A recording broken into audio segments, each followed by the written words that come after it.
Pediatric Cancer Awareness Month. Today our topic is for discussion, cancer in children nowadays. And for our discussion, we have the Dr. S.V.V.S. Prasad, consultant of Medical and Pediatric Oncology at the Apollo Cancer Institute, Apollo Hospital. Dr. S.V.V.S. Prasad Dr. S.V.V.S. Prasad is well-known medical hematology oncologist practicing successful for नहीं होगा उसे sorry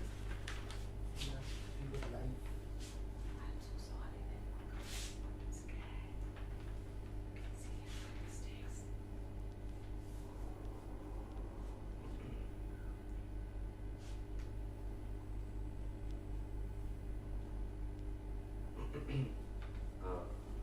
So will it be okay if we reschedule you throughout the day? Because I can ask the one who is on leave, or maybe I can ask Pavani. No, ask Pavani to come now. Actually, she's in a meeting, sir. With How the much person. time it will take? I'm not actually aware. Why don't you lend the voice and finish off?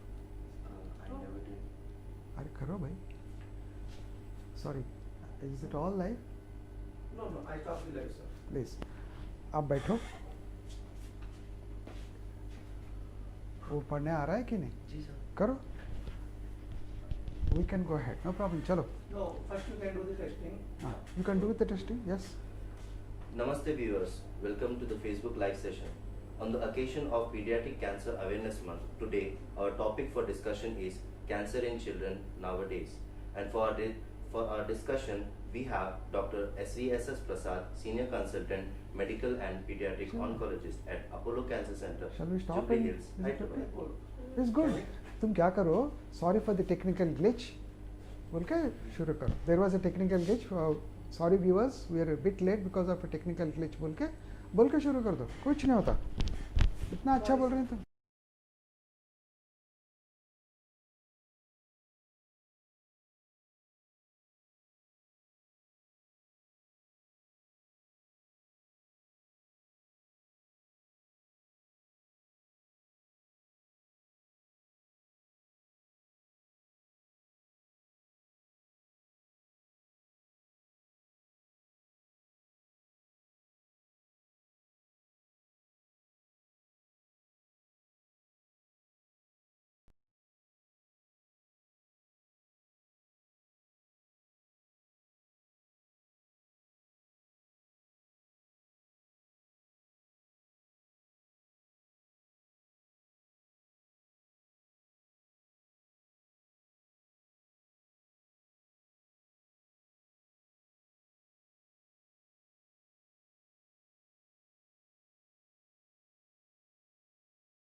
you okay? या बस of कर दो Little bit louder. वो सब of करके उधर बाजू रख दो नहीं तो तुमको डिस्टर्बेंस हो जाएगा राइट बस छोड़ दो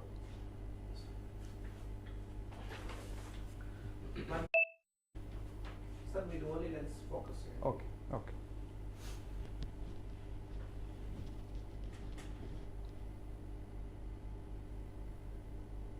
Are you okay?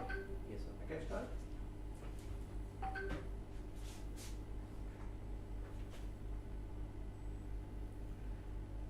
Namaste viewers, welcome to the Facebook live session. Sorry for the delay, there was a technical glitch. On the occasion of Pediatric Cancer Awareness Month, today our topic for discussion is cancer in children nowadays.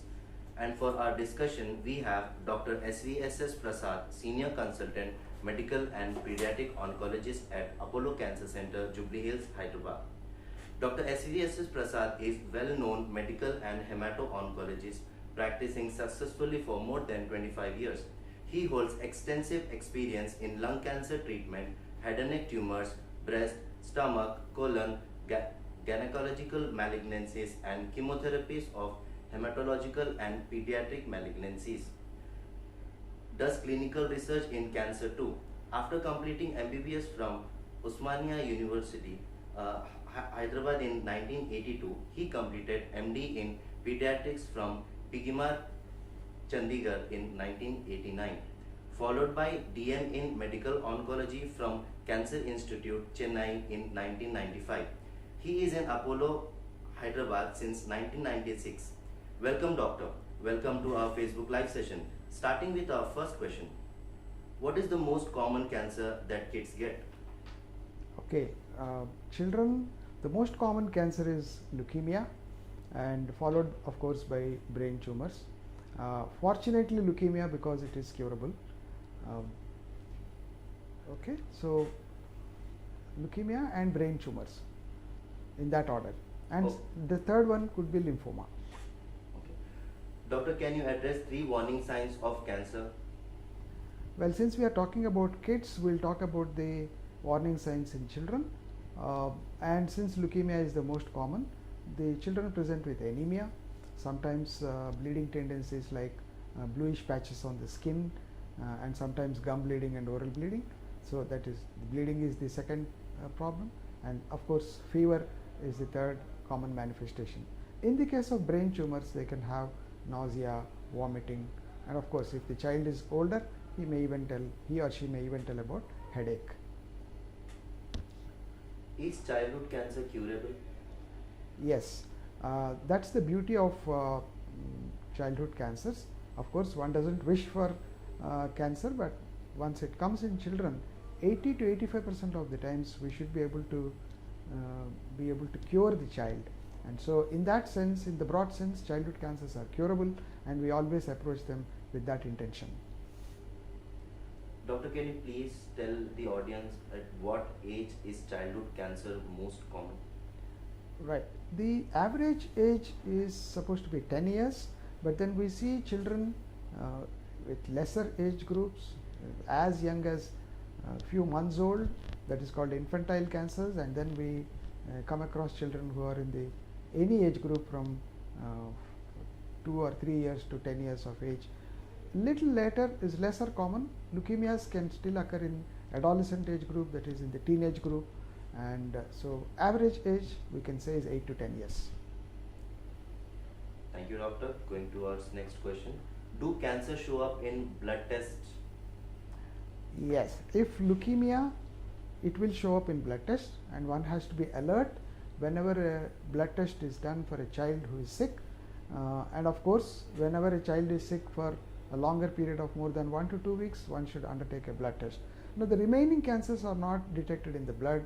Supposing it's a brain tumor, we need to do a scan. If it is a bone tumor, we need to do another scan, either an X-ray or a bone scan, so radiological investigations, and then of course followed by a biopsy. What are the odds of a child getting cancer if any of their parents have survived one in the past? Well, cancer is not hereditable, so one should not think that a child can get cancer if the parent has gone through cancer and is surviving, or any of them in the family had a cancer. That's the first statement we should understand. And so don't look at a child of a parent who has suffered from cancer as somebody who is going to get a cancer. One. At the same time, we should also understand that if there is an older child who had some problem or diseases like retinoblastoma in the family, there are some heritable genes, and so about 10% of the cases we should be aware that yes, some of the cancers like retinoblastoma can occur in children, but broadly speaking, cancer is not heritable. Thank you, doctor. Going towards our next question. What tests are done to check for cancers in children? Yes, as I said, since leukemia, the most commonest disease is to do a blood test and see if any abnormal cells are seen on the peripheral smear. If that is the case, then we do a bone marrow examination, which is where all the blood cells are produced, and in fact the leukemia also arises in the bone marrow, and so we would do a bone marrow biopsy and aspiration, and then we get a diagnosis. In the case of all the other tumors, any child who is sick, who is losing weight, who is not active, and then for more than 2 weeks the patient is brought to the hospital, and sometimes you see a swelling. The mother notices while the child is being given a bath, an abdominal mass which is felt to the hand, and so on and so forth. So then we do the appropriate CT scan or ultrasound abdomen, and then we do a PET CT scan, and we try to identify the problem. Then we go ahead and do a biopsy. So this is the common thread of diagnosing a cancer in a child. Where does bone cancer starts in kids initially? Most often the bone cancers, which again are Ewing sarcoma and osteosarcoma, they start in the long bones. Ewing sarcoma can occur even in the axial skeleton, we say, that is the spinal bones, the pelvic bones, the facial bones, and so on. Osteosarcoma most typically occurs in the limbs, either in the hands, forearm, upper arm, and thigh, or even in the leg. So these are the common places for the bony tumors. What is the most common bone cancer in children? Again, as I was telling, Ewing sarcoma is very common, and osteosarcoma is the next most common bone cancers in children. And Ewing sarcoma, both, and osteosarcoma, both are curable if we are treat them early and properly. Doctor, how do you rule out childhood leukemia? Yes, as I was telling you in my earlier answers, whenever a child has anemia, whenever a child has bluish spots on the body, or there is a bleeding from the gums or nose, then we have to suspect that there can be a leukemia, and then you do a blood test, which where in the peripheral smear we see what is called as blast cells, which are big cells and abnormally shaped cells. And then we also find that there is low hemoglobin, low total count, or sometimes very high total white blood cell count contributed by these blasts, and low platelet count. It is this low platelet count which causes the bluish patches. The white cells which being low, the normal white cells being low, is what causes fever, and so fever is the other manifestation. And then anemia, if the hemoglobin is less than 11 or 10 grams per cent, then the child will be anemic, looking pale, and in fact the parents notice that the child is looking pale and has a lack of appetite, is losing weight, and so on. The child would generally be sick in the case of leukemia. Once they are sick, they are brought to the hospital, diagnosis is made, and once they are treated, they become all right. That's the leukemia profile. Thank you, doctor. Moving towards our next question. How long does it take to diagnose leukemia in kids? Generally, we say that it takes 6 weeks. By the time the child develops leukemia and becomes sick and is seen by a medical oncologist or a pediatric oncologist, so to say, it is generally 6 weeks time. There are, if the pediatrician who first sees the child is alert, then they can be diagnosed quite early, even in the first week to 2 weeks. But average period is about 6 weeks. The latest period is about 3 months. Beyond that, of course, the child would child may not survive a leukemic process which is quite aggressive if not treated well. What type of cancers is cancer of brain and spinal cord? Brain and spinal cord, we have in the spinal cord we have what are called as medulloblastoma tumors, which are again at least 50-60% of them are treatable and curable. But in the brain per se, we get tumors called glioma, which is, and then that glioma there are various grades: low grade glioma, high grade glioma. The high grade gliomas are otherwise called as astrocytomas. These are very aggressive tumors, we still need to treat them, and sometimes the results are mixed. An early low grade glioma can survive long.